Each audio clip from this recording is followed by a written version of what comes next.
सदाशिवसमारम्भां शङ्कराचार्यमध्यमामस्मदाचार्यपर्यन्तां वन्दे गुरुपरम्परां श्रुतिस्मृतिपुराणानामालयं करुणालयं नमामि भगवत्पादं शङ्करं लोकशङ्करं शङ्करं शङ्कराचार्यं केशवं बादरायणं सूत्रभाष्यकृतं वन्दे भगवन्तौ पुनः पुनः ईश्वरो गुरुरात्मेति मूर्तिभेदविभागिने व्योमवद्व्याप्तदेहाय दक्षिणामूर्तये नमः। श्री सिद्धगणगणेशाय नमो यं सुखं नित्यं स्वप्रकाशं व्यापकं नामरूप्यो अधिष्ठानं बुद्धि बोध्यं बुद्धेर्दृक्यत्व निर्मलपारं सर्ववेदांत वेद्यं प्रत्यक् परम तदेव हनुमत्वमिति निश्चितामतिः। विशेषण देख रहे थे मंगलाचरण में ब्रह्म परम ब्रह्म शब्द के स्वप्रकाशम, केवल स्वप्रकाशम क्यों नहीं कहते? स्वप्रकाशम बुद्धेर बोध्यम, बुद्धेर दृक्, ये जो कहा गया वो स्वप्रकाश तत्व है। ऐसा क्यों कहा? ऐसा क्यों नहीं कहा केवल निर्मल के साथ क्यों कहा? निर्मलम स्वप्रकाश है जो निर्मल भी है। स्वप्रकाशत्व मात्रोक्तौ केशांचिद उपासकानां मते आत्मनि अतिव्याप्तेः तद्वारणाय निर्मलम इति। तो क्या कहते हैं? उपासक है, योगी है, उपासना करते हैं। क्यों करते हैं? कि आत्म की शुद्धि के लिए करते हैं। उपासना से एकाग्रता प्राप्त होता है, ऐसे वेदांत में हम कहते हैं। वो क्या कहते हैं? कि आत्मा की शुद्धि होती है। कहते हैं ऐसे बहुत सारे विचार हैं दार्शनिकों के कि आत्मा शुद्ध होती है, उपासना कीजिए, ध्यान लगाइए। तो इसीलिए क्या है कि अगर स्वप्रकाश कहेंगे, जो आत्म तत्व जो है वो स्वप्रकाश है उपासकों के लिए। उपासक जो ध्यान लगाते हैं उनके लिए भी क्या है कि आत्मा स्वप्रकाश है किंतु शुद्ध नहीं है, निर्मल नहीं है, मल रहित नहीं है, अशुद्ध है। उसकी शुद्धि होती है उपासना आदि इत्यादि कर्म, मानसिक कर्म से। इसीलिए क्या कहते हैं? स्वप्रकाशम, स्वप्रकाशत्व मात्रोक्तो केशांचिद उपासका नाम, कुछ उपासकों के मत में, सभी नहीं, कुछ उपासकों के मत में क्या होगा? आत्मा जो स्वप्रकाश है किंतु अशुद्ध है, उसमें भी अतिव्याप्ति हो जाएगी। उस अतिव्याप्ति को वारण करने के लिए, हटाने के लिए तद्वारणाय निर्मलम इति, निर्मल पद करके कहा है। तो शुद्ध जो आत्मा है वो तो केवल ब्रह्म ही, ब्रह्मात्मा हो सकता है, न कि उपासकों का अशुद्ध स्वप्रकाश आत्मा। उपासक मते तो आत्मनः स्वप्रकाशत्वेपि अविद्यादि मलत्वेन, अविद्यादि दोष आत्मा में है। इसीलिए उपासकों का आत्मा जो है, आत्मा शब्द से उनके लिए अर्थ क्या है? स्वप्रकाश है किंतु अविद्यादि मलवत्वेन, मल है उसमें, मलवान है आत्मा, अविद्यादि मल दोष युक्त आत्मा है। इसीलिए अविद्यादि मलवत्वेन एव अभ्युपगमात्, ऐसे उनका अभ्युपगम है, ऐसे उन्होंने माना है। इसीलिए क्या? तद्हेतु हो अतिव्याप्ति ही, न अतिव्याप्ति, अतिव्याप्ति नहीं होगी। इसीलिए निर्मल पद भी दिया है स्वप्रकाश के साथ, माने शुद्ध। तब निर्मल ही कह देते हैं। ब्रह्म जो है वो निर्मल तत्व है। अपार क्यों कहा? तो निर्मलम के साथ अपारम भी कहा है। अपार क्यों कहा? निर्मलत्व मात्रोक्तो सांख्याभिमते आत्मनि अतिव्याप्ति संभवात। सांख्य के मत में आत्मा क्या है? निर्मल है किंतु अपार नहीं है। तो क्या है? तद्वारणा अपारमिति। क्यों? तन्मते आत्मनः देश काल परिच्छेद अभावे वस्तु परिच्छेद से इष्टत्वात्।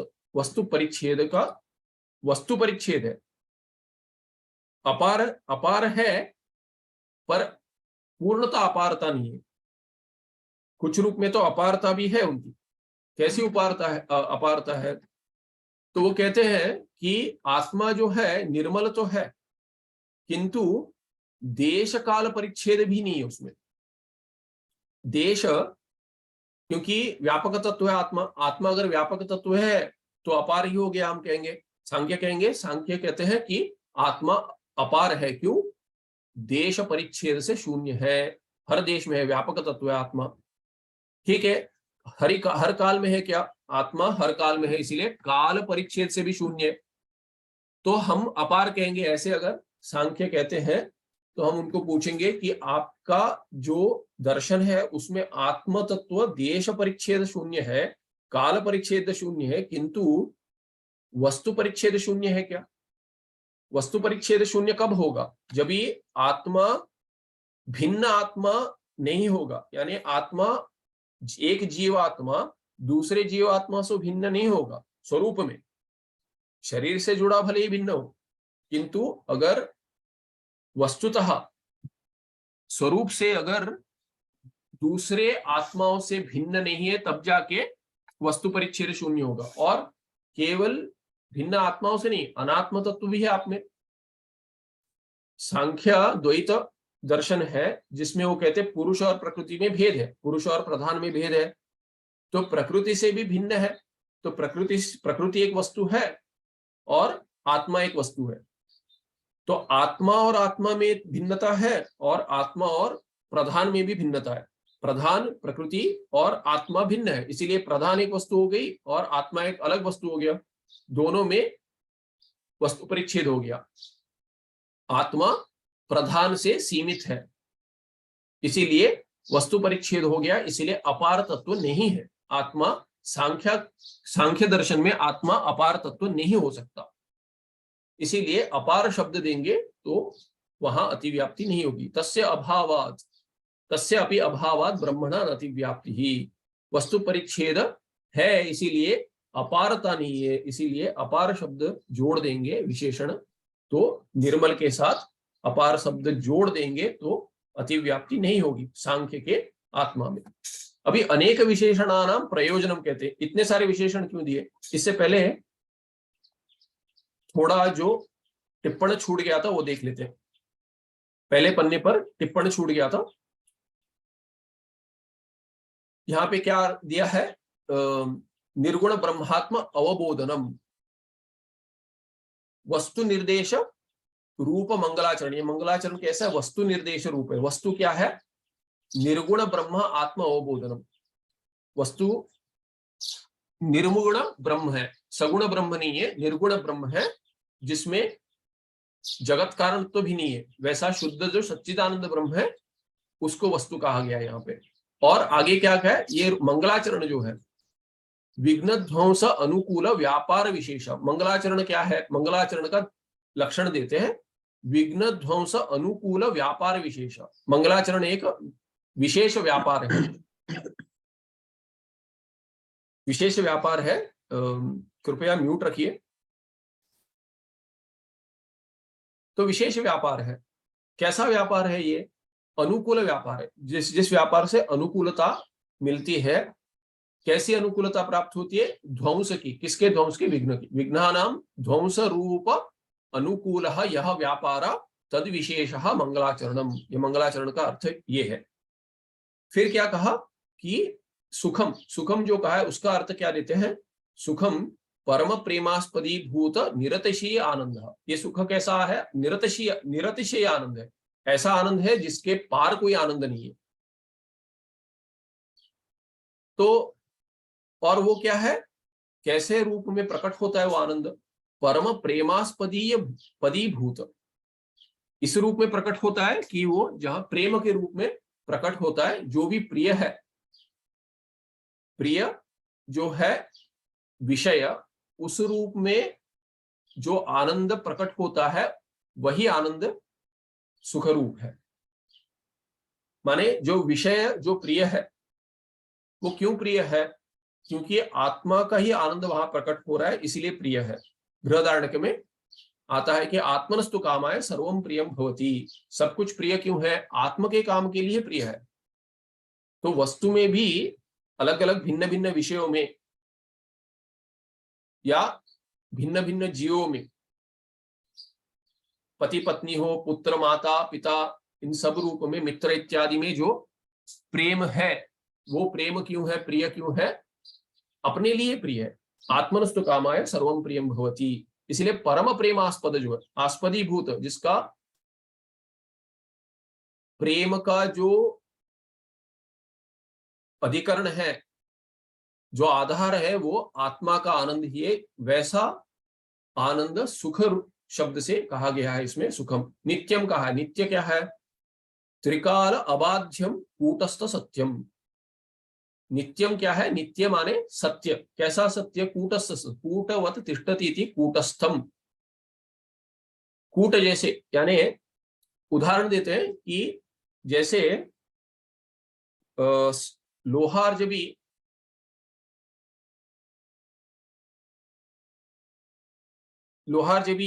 हथियार बना रहा है, या पीट पीट कर अगर कोई किसी धातु को आकार दे रहा है, तो उसके नीचे जो रहता है उसका आकार बदलता नहीं है। तो जिसको, जैसे अभी सोनार का ही उदाहरण ले, सोनार भी अगर कूट कर किस सोने को आकार दे रहा है, तो जिस पर रखकर सोने को आकार दे रहा है, तो सोने का तो आकार बदल रहा है, पर नीचे जो है मार जिसपे उस पे भी लगती है, उसको कूटस्थ कहेंगे। कूटवत तिष्ठति, तो उसको कूटस्थ कहेंगे, उसको कूट कहेंगे। और कूट जैसे ये स्थिर रहता है उसको कूटस्थ कहेंगे, नित्य सत्य आत्मा। या तो ढेर लगा हुआ है, कोई ढेर लगा हुआ है, चारा रखते हैं तो चारा भी ढेर करके रखते हैं, तो ढेर कैसे है कि वो हिलता नहीं है ढेर, इसीलिए ढेर करते हैं। चारा जोड़ जोड़कर ढेर करते हैं, उसको भी कूट कह सकते हैं। तो कूटवत तिष्ठति इति कूटस्थम। तो ये ब्रह्म क्या है, आत्मा क्या है? ये नित्य है, माने त्रिकाल अबाध्य कूटस्थ सत्य, ऐसा सत्य है जो बदलता नहीं है, नित्य सत्य है। इसीलिए नित्य शब्द से जो कहा है वो सत्य वो है जो तीनों काल में नहीं बदलता है, अबाध्यम, तीनों काल में जिसका बाद नहीं होता। जैसे अभी रज्जु सर्प है, उसका प्रतीति काल में सत्य है, जो प्रतीति काल में सत्य है, किंतु जब ये रज्जु रज्जु करके समझ में आ गई तब जाकर सर्प का निवारण हो जाता है, इसीलिए सर्प का बाद हो जाता है, किंतु रज्जु का बाद नहीं होता। और रज्जु का भी बाद कब हो जाता है? ब्रह्म ज्ञान पर रज्जु प्रपंच घटपट आदि प्रपंच का बाद होता है, पर ब्रह्म का, आत्मा का, मेरा बाद कभी नहीं हो सकता। जागृत अवस्था में जो शरीर है उसका बाद स्वप्न में हो जाता है, स्वप्न का जो शरीर है जागृत अवस्था में हो जाता है, सुषुप्ति में जो है निद्रा स्वरूप में जो अज्ञान है उसका भी बाद हो जाता है जागृत और स्वप्न में। किंतु जो मेरा आनंद स्वरूप है, जो प्रकट हो रहा था अनुभव से सुषुप्ति अवस्था में, किंतु समझ नहीं आ रहा था क्योंकि अंतःकरण नहीं था, बतलाने के लिए इंद्रिया नहीं थी, किंतु जागने के बाद मैं कहता हूं कि आनंद रूप मेरा था, आनंद सुख से सोया मैं, इसीलिए मेरा स्वरूप जो सुख स्वरूप है वो नित्य है, वो दुख से ढका हुआ होगा, कामादि से मेरा मन भटक रहा है, इंद्रियां बाहर जा रही विषयों की ओर, इसीलिए मेरा आनंद ढका हुआ है, वैसा आनंद ढका हुआ है किंतु है, वो मेरा नित्य स्वरूप है, उसको त्रिकाल अबाधित कहेंगे। तो त्रिकाल अबाध्यम कूटस्थ सत्यम नित्य शब्द से कहा गया है। स्वप्रकाश क्या है? स्वप्रकाश का अर्थ बनाते अनन्य अधीन प्रकाश रूपम, ऐसा प्रकाश जो अन्य अधीन नहीं है, तो अनन्य अधीन, दूसरे पे निर्भर नहीं है, ऐसा प्रकाश है, दूसरे को प्रकाशित करता है। चिन्मयम इति यावत, चिदेव चिन्मयम, शुद्ध चैतन्य इत्यर्थ। षष्ठ क्या क्या? व्यापक। व्यापक का क्या अर्थ बना है? व्यापक कहते हैं देश काल वस्तु परिच्छेद शून्यम अनंतम निरतिशयम महत, ऐसा महत तत्व उसको व्यापक कहेंगे जो निरतिशय है, उससे उसके बाहर कुछ नहीं है, जो है वो सब इस तत्व से व्याप्य है, उसको व्यापक तत्व कहेंगे। जो अनंत है, जिसका अंत नहीं है, ना अंत था ना अंत होगा, ना ही अभी है। और हमने देखा देश काल वस्तु परिच्छेद देखा, ऐसे तीनों परिच्छेद का की शून्यता जिसमें हो उसको कहेंगे व्यापक तत्व।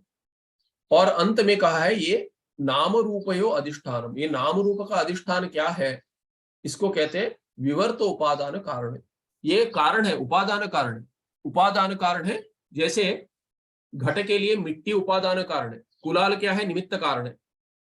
घटकार कुलाल जो है घट बनाता है वो निमित्त कारण है, किंतु वो निमित्त कारण भी घट नहीं बना सकता है जब तक मिट्टी नहीं है। तो मिट्टी क्या है? उपादान कारण है, मिट्टी ही घट के रूप में प्रतीत हो रही है, हमने देखा था ये। तो ये उसको क्या कारण कहेंगे हम? घट का आकार बदलता है तो उसको ये भी कह सकते हैं, मिट्टी का आकार बदलता है इसलिए कहते हैं परिणामी भी कह सकते हैं, किंतु घट तो मिट्टी ही है, इसीलिए क्या? मिट्टी तो मिट्टी ही है, मिट्टी घट होते हुए भी मिट्टी ही है, इसीलिए उसको विवर्त भी कह सकते हैं, विवर्त उपादान कारण। विवर्त माने जिसका परिणाम नहीं होता। उपादान कारण दो रूप होते हैं। एक उदाहरण देते हैं, जैसे कारण कार्य में बदल जाता है, उसको परिणामी उपादान कारण कहेंगे। जैसे दूध, दूध में आप हल्का सा दही डालेंगे तो क्या होगा, सुबह होते तक रात को अगर आप दही बनाने के लिए थोड़ी दही बची हुई है वो आप दूध में डाल देंगे, तब क्या होगा कि सुबह तक वही दूध दही में परिणमित हो जाएगा, परिणाम हो जाएगा। और रीस्टार्ट के लिए पूछ रहा है, ठीक है, 1 मिनट। हाँ, तो वो क्या हो गया कि दूध जो है वो परिणाम ले रहा है, इसीलिए वो परिणामी उपादान कारण हो गया दही के लिए। किंतु रज्जु जो सर्प बन रहा है, वो रज्जु सर्प परिणाम नहीं ले रहा है, किंतु मात्र वैसे प्रतीत हो रहा है, आभास हो रहा है उसका। इसीलिए रज्जु जो है वो सर्प का विवर्त उपादान कारण है। छांदोग्य उपनिषद में मिट्टी का भी जो उदाहरण है वो विवर्त करके भी देख सकते हैं, परिणामी करके भी देख सकते हैं। तो अपनी दृष्टि जो है उसे दृष्टि से, जैसे हम कहेंगे कि मृत्तिका की दृष्टि से विवर्त है कारण, कारण में कोई भेद नहीं है। लेकिन अब नाम और रूप के भेद से आप देखेंगे कि आकार ले लिया, तो आकार तो मिट्टी ने ले लिया, इसीलिए परिणामी भी कह सकते हैं। इसीलिए थोड़ा मोह हो सकता है उसमें कि मिट्टी और घट का जो उदाहरण है वो परिणामी उपादान कारण का है कि विवर्त है, दोनों रूप से देखा जा सकता है तो विवर्त, क्योंकि मृत्तिका इत्येव सत्यम। उपनिषद कहता है कि घट क्या है, घट इत्यादि क्या है, ये सब क्या है, वाचारंभण विकारो नाम ध्येयम मृत्तिका इत्येव सत्यम। मृत्तिका एक ही सत्य है, विवर्त है, त्रिकाल अबाधित है। जब भी घट बनने से पहले मृत्तिका मृत्तिका ही थी, घट के समय भी मृत्तिका ही थी, और घट तोड़ने के बाद, नाश के बाद भी मृत्तिका ही रहेगी, इसलिए मृत्तिका इत्येव सत्यम। तो ये घट क्या है, घट शर्वा आदि क्या है, तो उपनिषद कहती है वाचारंभण, आरंभण का नाम रलय और अभेद, इसीलिए क्या है, रेफ और लकार में अभेद है। जैसे बच्चे अगर मेरा नाम प्रवीण है, प्रवीण नहीं के रेफ का उच्चारण नहीं कर पाते, उच्चारण नहीं कर पाते तो क्या है, लकार करते, प्लवीन, प्लवीन कहेंगे, तो अर्थ तो प्रवीण ही है। तो क्या है कि रेफ और लकार में अभेद है, व्याकरण में कहते हैं रलय और अभेद। तो वाचारंभणम माने वाग आलंबनम, आरंभण यानी आलंबन। तो वाक आलंबनम जिसका है, वाक आरंभणम आलंबनम यस्य तत् वाचारंभणम, तो वो उसको वाचारण के, ये घटपट इत्यादि क्या है, शब्द क्या है, इनका आरंभ जो है, इनका जो आलंबन है वो ब्रह्म है, ब्रह्म नहीं है, वाक है। इन शब्दों का, शब्द का उच्चारण जो कर रहे हैं वो शब्दों का सब अधिकरण जो है वो वाक, उनका आरंभ भी उसी से हुआ है, आलंबन भी वही है, क्या है, वाक है, नाम मात्र है। तो नाम की सत्ता तो नहीं है। हमने देखा था कि आप घट को आप कुछ और दूसरा नाम भी दे देंगे तो भी रहेगा घट ही। इसीलिए क्या है कि सत्ता नहीं बदलती, मृत्तिका की सत्ता है, मृत्तिका घट नाम से घट बन जाती है ऐसा नहीं है, मृत्तिका मृत्तिका ही रहती है। इसको इसीलिए वो छांदोग्य का मंत्र जो है वो प्रमाण रूप में है इसके लिए। तो ये हो गया पहले पन्ने का टिप्पण। दूसरे का तो हमने देख लिया है, आगे चलते हैं। तो अभी कहते हैं इतने सारे विशेषण क्यों दिए, इतने सारे विशेषण क्यों दिए, अनेक विशेषणानाम प्रयोजनम। तीसरा अंक जो है कहते हैं अनेक विशेषणानाम प्रयोजनम। क्या प्रयोजन है इतने सारे विशेषण देने का, पूर्वोक्त आत्मलक्षणेषु सुखम नित्यम नित्यम स्वप्रकाशम इति द्वाभ्याम द्वाभ्याम एव लक्षणाभ्याम सर्वत्र अतिव्याप्ति दोष निवृत्तावपि अनेकधा अतिव्याप्ति निराश उक्तिस्तु तल्लक्षण प्रयोजनेषु विस्पष्टार्थारुचिनाम सर्व प्रकार ब्रह्म ज्ञानोत्पत्तये। मंगलाचरण भी ब्रह्म ज्ञान के लिए है, कोई दूसरा उद्देश्य नहीं है, ग्रंथ का ही उद्देश्य कुछ नहीं है। विचार सागर जो है पूर्ण विचार किस उद्देश्य किया जा रहा है, केवल ब्रह्म ज्ञान उत्पत्ति के लिए, दूसरा कोई ही नहीं है, इसमें तात्पर्य ही नहीं। इसीलिए मंगलाचरण भी उसी के लिए है। तो मंगलाचरण में इतने सारे विशेषण क्यों दिए? दो दो विशेषण जो आपने बतलाए, अभी समझाए, 7 अंक में समझाए। निर्मल अपारम, ये जो 7वां अंक था, इन 7 अंकों में आपने समझाए दो दो द्वाभ्याम द्वाभ्याम दो दो पद से हर कोई अतिव्याप्ति दोष जो पूर्व पक्षी कह रहा है होगा, उसका सब निवारण कर रहे हैं। कोई भी अतिव्याप्ति दोष नहीं होगा अगर आप दो ही पद का प्रयोजन, दो ही पदों का उपयोग करेंगे। इतने सारे विशेषण क्यों जोड़ दिया आपने? इसमें कहते हैं पूर्वोक्त आत्मलक्षणेश, आत्मा का जो लक्षण है, ब्रह्म परम महा तदेव अहम अस्मि, अहम आत्मा अस्मि, ब्रह्म अस्मि, परम महा अस्मि, ऐसे जो कहा है वो आत्मा का लक्षण हो गया। तो इतने सारे विशेषणों से सुखम नित्यम इतना कह देते, या नित्यम प्रकाशम कह देते, इति द्वाभ्याम द्वाभ्याम लक्षणाभ्याम, ऐसे दो विशेषणों से लक्षण बन जाता। इतने सारे दो दो लक्षण, दो दो शब्दों के इतने सारे लक्षण क्यों दिए? सर्वत्र अतिव्याप्ति दोष निवृत्तो अपि, हाँ अति दोष निवृत्ति तो हो जाती, अतिव्याप्ति दोष नहीं होता अगर हम केवल सुखम नित्यम कह देते या नित्यम स्वप्रकाशम कह देते। किंतु इतने सारे विशेषण साधक के प्रयोजन के लिए है, उसको चाहिए मुक्ति। जितने अधिक शब्दों से समझाओगे उतना ही सहज होगा। इसीलिए कहते हैं अनेकधा अतिव्याप्ति निरासहा, बार बार क्यों कहा किया है? क्योंकि ये सब मनन ग्रंथ है। प्रश्न केवल अतिव्याप्ति दोष का नहीं होता, भिन्न भिन्न दर्शन में भिन्न भिन्न रीति से भिन्न भिन्न पदार्थों को समझाया गया है।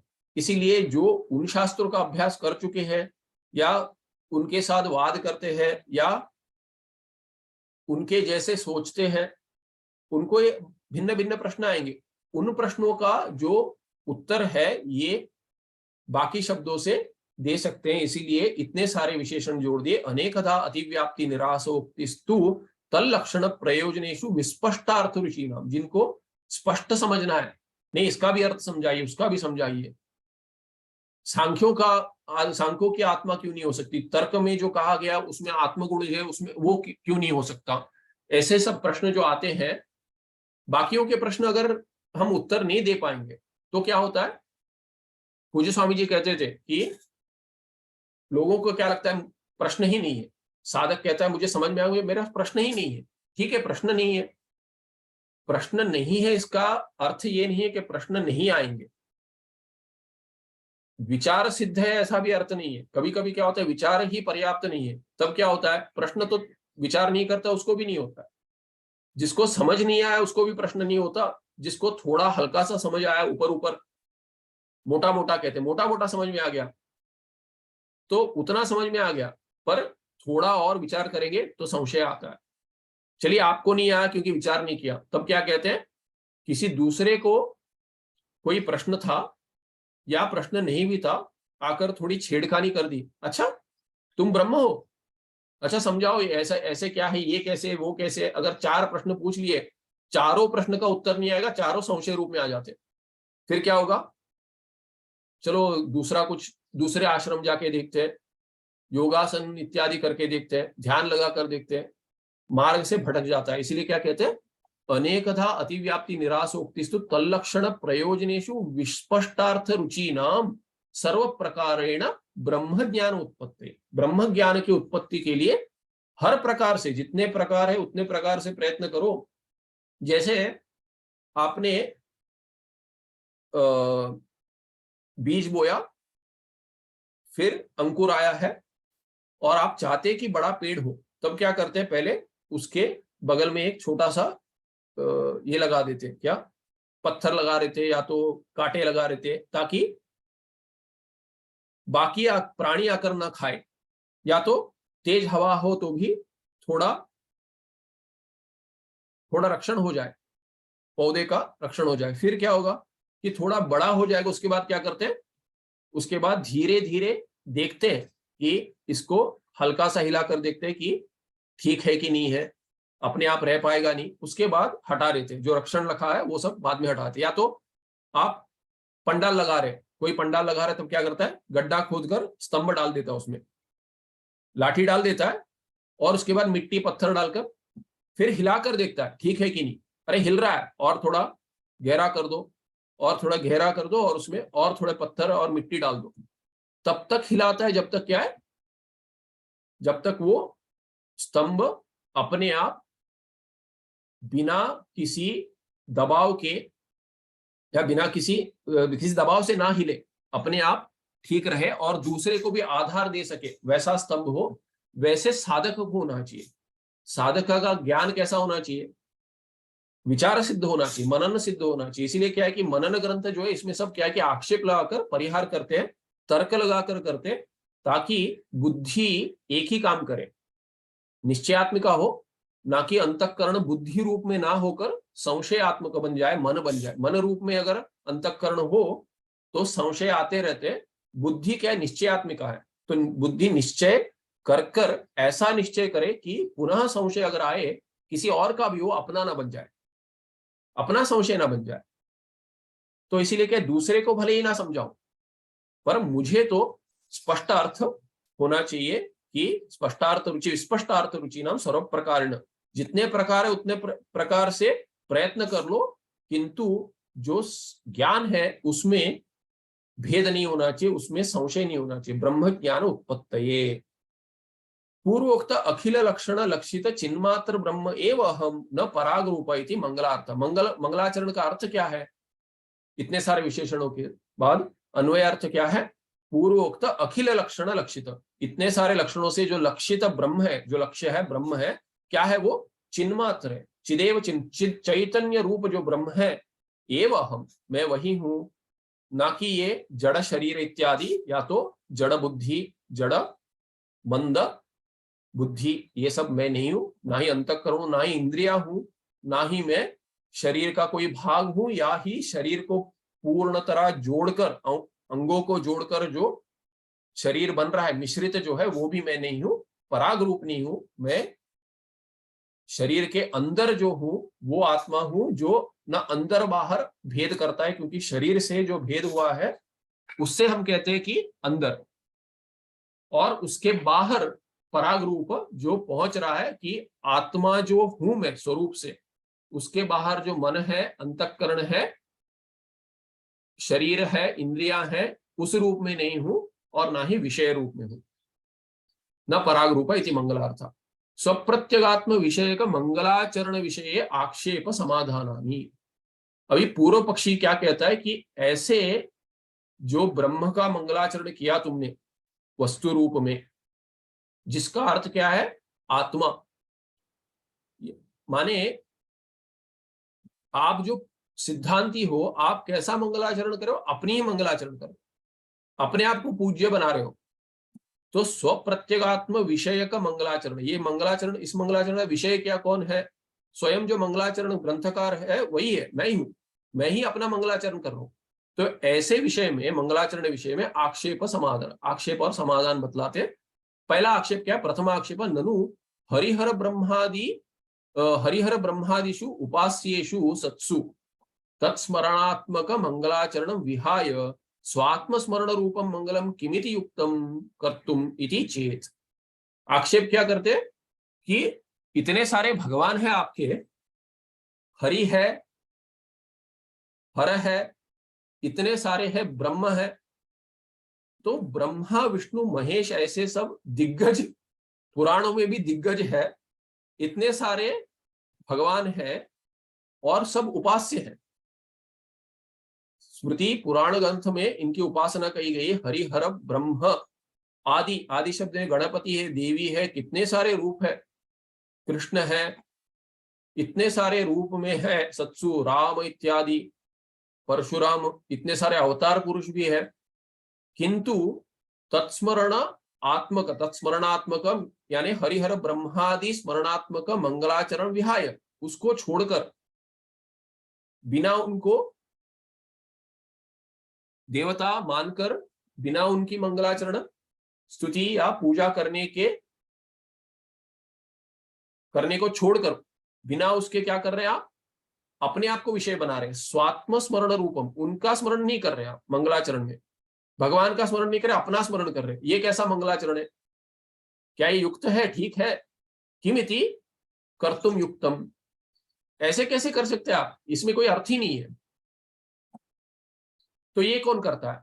इसका समाधान, समाधान उच्यते मयि अखंड चिदंभौदौ हरिहर ब्रह्मा अर्केन्द्र चंद्र वरुण यम शक्ति कुबेर गणपत्याद्युपलक्षिताः सर्वे अपि देवाः तरंगायन्ते।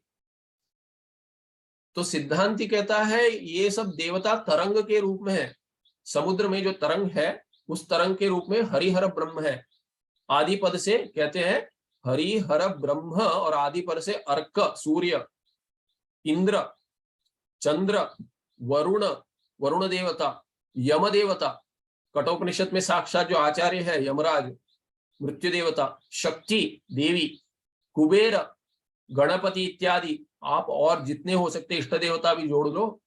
वो कौन है? उपलक्षिता, उससे जो उपलक्ष, लक्ष्य क्या है? ये सब जो है नाम से, जो रूप से, जो भगवान परमेश्वर परब्रह्म जो अवतार भी लेते हैं, या तो उस रूप में, तत्त रूप में साधक के लिए जो रूप ग्रहण करते हैं उनके अनुग्रह के लिए, वो सब समुद्र में तरंग के रूप में है। कैसा समुद्र है ये? तो कहते मई अखंड चिदंबोधौ, ऐसा समुद्र का पानी है ये जो मई, जो मैं ही हूं, मुझमें जो मैं समुद्र रूप हूं, मैं ही समुद्र रूप हूं। कहते हैं ग्रंथकार, मैं आत्मा परब्रह्म तत्व समुद्र रूप हूं जिसमें देवता तरंग के रूप में है। कैसा? अखंड चिद रूप समुद्र है। समुद्र पानी का नहीं है, अखंड चिद रूप पानी है। वो चैतन्य जो अखंड है, खंडित नहीं है, जिसमें भेद नहीं है, वैसा जो चैतन्य मैं हूं, उस मुझ में देवता तरंग के रूप में। इसलिए मैं अपना स्मरण करता हूं तो उन सभीयों का स्मरण वैसे भी हो जा रहा है। अगर समुद्र में समुद्र ही है, वो समुद्र का स्मरण कर लिया तो लटों का तो स्मरण वैसे भी हो गया, तरंगों का। तरंगा का तो भिन्न से एक तरंग का स्मरण करने की आवश्यकता नहीं है। एक ये तरंग है, दूसरा वो है, वो बड़ी लाट आ रही है, उसका कोई भी तरंग स्मरण करने के, किसी भी तरंग के स्मरण करने की आवश्यकता ही नहीं, क्योंकि समुद्र के स्मरण से तरंगों का स्मरण हो जाता है। तो कहते हैं सर्वे अपि देवाः तरंगायन्ते मयि एव कीदृशमयि अखंड चिदंबुद रूपमयी। अतः मयि सर्व प्रपंच अधिष्ठाने, मैं जो चिदघन ब्रह्म हूं, जो सर्व प्रपंच, पूरे प्रपंच का अधिष्ठान हूं, जगत का कारण हूं, जगत कारणे स्मृते मत्कार्य भूतास्ते सर्वे अपि देवाः स्मृताः एव भवन्ति। तो मेरे स्मरण से उनका स्मरण भी हो रहा है। क्यों? क्योंकि मैं शरीर सहित मेरा स्मरण नहीं कर रहा हूं, मैं भी एक तरंग हूं। वैसे तरंग का स्मरण नहीं कर रहा हूं मैं अपना स्मरण कर रहा हूं, जो शुद्ध आत्मा है, जो शरीर रहित है, उपाधि रहित है, विशेषण रहित है, जो सभी शरीर से मुक्त है, वैसे आत्मा का स्मरण कर रहा हूं, जो मेरा स्वरूप है, जो पूरे प्रपंच का अधिष्ठान है, जगत का कारण है। और जगत कारणे स्मृते सती, सती सप्तमी, ऐसे मेरा स्मरण करने के बाद मत कार्य भूताः, जो मेरे कार्य है, यानी चिदघन ब्रह्म के जो कार्यभूत सभी देवता है, सर्वे अपि देवाः ते सर्वे अपि देवाः स्मृताः ते, वो भी, उनका भी तरंग रूप में जो है उनका भी स्मरण हो गया। एव भवन्ति तस्मात् स्वविषयकम मंगलाचरणम एव युक्तम। इसीलिए ये कैसे ठीक है? यही ठीक है, क्योंकि आप तो चलो हरि का स्मरण कर लोगे, हर का स्मरण कर लोगे, किंतु एक आध दो देवताओं का अगर आप स्मरण कर भी लोगे, बाकी देवता रह जाएंगे। इष्ट देवता स्मरण कर लोगे तो कुल देवता प्रसन्न नहीं होंगे, कुल देवता का स्मरण करोगे तो इष्ट देवता प्रसन्न नहीं होंगे। चलो दोनों एक ही है तो बाकी देवता भी है। तो कोई आपको कहेगा अरे आप तो शिव के भक्त हो, विष्णु की प्रसन्नता आपको प्राप्त नहीं होगी। विष्णु भक्त को क्या कहेंगे? विष्णु भक्त, अरे शिव तो रुद्र रूप है, उनकी उपासना नहीं करोगे मृत्यु आ जाएगी। ऐसे बहुत सारे कहेंगे। तो एक देवता से अगर आप उस देवता को भी जब देखते हो, हरि की पूजा कर रहे हो, हर की पूजा कर रहे हो, तब क्या करोगे कि परमात्मा जो है उस रूप में ऐसी उपासना करोगे, ना कि स्मृति या तो पुराण में कहा है ऐसे जो खंडित, जो एक व्यक्ति है, ऐसे देव है, उनकी उपासना नहीं करोगे, उनके उपासना से श्रेष्ठ क्या है, सभी देवताओं की एक साथ उपासना हो जाती है जब आप चिदघन ब्रह्म आत्मा रूप में अगर उनका स्मरण करोगे। इसीलिए यही युक्त है, कहते हैं ग्रंथकार। आगे द्वितीय आक्षेप देखें अगले पाठ में। सुखम नित्यं स्वप्रकाशम व्यापकम नाम रूपे अधिष्ठानम बुद्धिबोध्यम बुद्धेर्गृह्यत्व निर्मलम अपारम सर्व वेदांत वेद्यम प्रत्यक परम तदेव अहन्न मत्तोऽन्यतिथि में निश्चितामतिः। कोई प्रश्न है क्या? चलिए अगले पाठ में मिलते हैं। नमस्ते, धन्यवाद। नास्ति महोदय। पुनर्मिलामः।